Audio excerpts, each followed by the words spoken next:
Page 303. Here is an eyewitness description of a session of the Ryazan Rev Tribunal, which met in 1919 to hear the case of the Tolstoyan Y.E.V.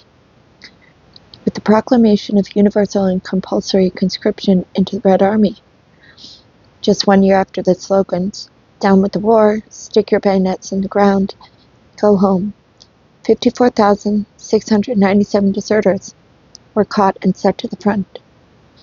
By September 1919, in Ryazan province alone. And how many others were shot on the spot as examples? Y.E.V. was not a deserter at all, but a man who simply openly refused to enter military service because of his religious convictions. He was conscripted by main force, but in the barracks he refused to take up arms and undergo training. The enraged political commissar of the unit turned him over to the Cheka, saying he does not recognize the Soviet government. There was an interrogation. 3 Chekists sat behind the desk, each with a Nagant revolver in front of him. "We have seen heroes like you before. You'll be on your knees to us in a minute. Either agree to fight immediately or we'll shoot you." But Y.E.V. was firm. He couldn't fight. He was a believer in free Christianity, and his case was sent to the Rev Tribunal. This was an open session with 100 spectators in the hall. There was a polite elderly defense lawyer. The learned accuser, the term prosecutor was forbidden until 1922, was Nikolsky, another old jurist. One of the members of the Rev Tribunal, a juror, tried to elicit the views of the accused. How can you, a representative of the working people, share the opinions with the aristocrat, Count Tolstoy? But the presiding judge interrupted the questioning and refused to permit it to continue. There was a quarrel. Juror: "You do not want to kill people, and you try to persuade others to refrain from killing? But the whites began the war, and you are preventing us from defending ourselves. We will send you to Kolchak, and you can preach your nonsense there." Y.E.V.: "I will go wherever you send me." Accuser: "This tribunal is not supposed to concern itself with any nondescript criminal actions, but only with those which are counter-revolutionary. In view of the nature of his crime, I demand that this case be turned over to a people's court." Presiding judge: "Ha! Actions! What a pettifogger you are. We are guided not by laws, but by a revolutionary conscience."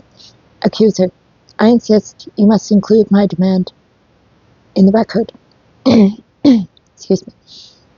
Defense attorney: "I support the accuser. The case should be heard in an ordinary court." Presiding judge: "There's an old fool for you. Where did they manage to find him?" Defense attorney: "I have been a practicing lawyer for 40 years, and this is the first time I've heard such an insult. Enter it in the record." Presiding judge, laughing: We'll enter it. Laughter in the hall. The court exists in order to confer. The sounds of a noisy argument come from the conference room. They return with the sentence: to be shot. Loud indignation in the hall. Accuser: "I protest against the sentence and will complain to the Commissariat of Justice." Defense lawyer: "I join my voice to that of the accuser." Presiding judge: "Clear the hall." The convoy came and led Y.E.V. to jail, saying to him, "If everyone was like you, brother, how good it would be. There would be no war, and no whites and no reds." They went back to their barracks and called a Red Army meeting. It condemned the sentence and sent a protest to Moscow. In daily expectation of death, Y.E.V. waited for 37 days, while from the prison window he watched executions taking place. They commuted his sentence to 15 years of strict detention. This is an instructive example. Although revolutionary legality won a partial victory, how enormous an effort it required on the part of the presiding judge, how much disorganization, lack of discipline, lack of political conscience there still was. Prosecution stood firmly with the defense. The convoy guards stuck their noses into something that wasn't their business in order to send off a protest. The dictatorship of the proletariat, and a new kind of court were not having things easy by any means. Of course, not all the sessions were anything like so turbulent, but this wasn't the only one of its kind. How many years would it take to reveal, direct, and confirm the necessary line until the defense would stand as one with the prosecution in the court, and the accused would be in agreement with them and all the resolutions of the workers as well? To pursue this enterprise of many years' duration is a rewarding task of the historian. As for us, how are we to make our way through that rosy mist? Whom are we to talk about it? Whom are we to ask about it? Those who were shot aren't talking, and neither are those who have been scattered to the four winds. Even if the defendants and the lawyers and the guards and the spectators have survived, no one will allow us to seek them out. Evidently, the only help we will get is from the prosecution. Excuse me. In this connection, I was given by well-wishers an intact copy of a collection of speeches for the prosecution delivered by that fierce revolutionary, the first People's Commissar of Military Affairs in the Workers' and Peasants' Government, the Commander-in-Chief, and later the organizer of the Department of Exceptional Courts of the People's Commissariat of Justice, where the personal rank of tribune was being readied for him until Lenin vetoed the title.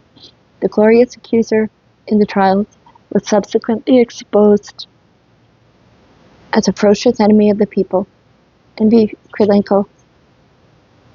And if, despite everything, we want to attempt a brief review of the public trials, if we are determined to try to get a feeling for the judicial atmosphere of the first post-revolutionary years, then we have to learn to read this Krylenko text.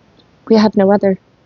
And using it as a basis, we must try to picture ourselves everything that is missing from it and everything that happened in the provinces too.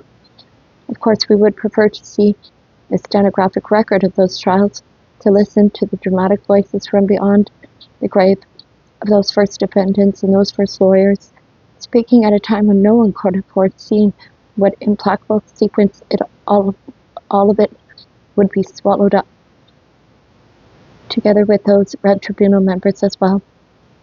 However, as Krylenko explained, for a whole series of technical reasons, it was convenient to publish the stenographic records. It was convenient only to publish his speeches for the prosecution and the sentences handed down by the tribunals, which by that time had already come to jive completely with the demands of the accuser-prosecutor. Krylenko claims that the archives of Moscow Rev Tribunal and the Supreme Rev Tribunal turned out by 1922 to be far from orderly. Excuse me. In a whole series of cases, the stenographic records were so incomprehensible that it was necessary either to cross out entire pages or else try to restore the text from memory. And a series of the biggest trials, including a trial which followed the revolt of the left SR and the case of Admiral Shastny, were conducted entirely without stenographic records. This is strange. The condemnation of the left's SR was not a trivial matter. It was, after the February and October revolutions, the third turning point in our history, signaling the transition to one-party system in the state. Not a few of them were shot, and no stenographic record was made. And the military plot of 1919 was liquidated by the Cheka in an extrajudicial reprisal, which was further proof of its existence. In this case, more than 1,000 people were arrested altogether, and really, how could the trials have been set up for them all? So just try to produce a neat, orderly report on the trials of those years. Nevertheless, we can learn the important principles involved in them. For example, the Supreme Accuser, in other words, the Prosecutor General, informs us that the All-Russian Central Executive Committee had the right to intervene in any judicial proceeding. VTIK pardons and punishes at its own discretion without any limitation whatsoever. For example, a 6-month sentence was changed to 10 years, and the reader understands it was not necessary for the entire All-Russian Central Executive Committee to assemble at a plenary meeting. To this end, since its chairman, Sverdlov, for example, could correct the sentence without leaving his office. All of this, Krylenko explains, shows the superiority of our system over the false theory of the separation of power. That is, the theory of the independence of the judiciary. True, Sverdlov also said, it is very good that the legislative and executive power are not divided by a thick wall, as they are in the West. All problems can be decided quickly, especially on the phone. Krylenko formulated even more frankly and precisely the general tasks of the Soviet courts in his speeches before those tribunals, when the court was at one and the same time both the creator of the law and a political weapon.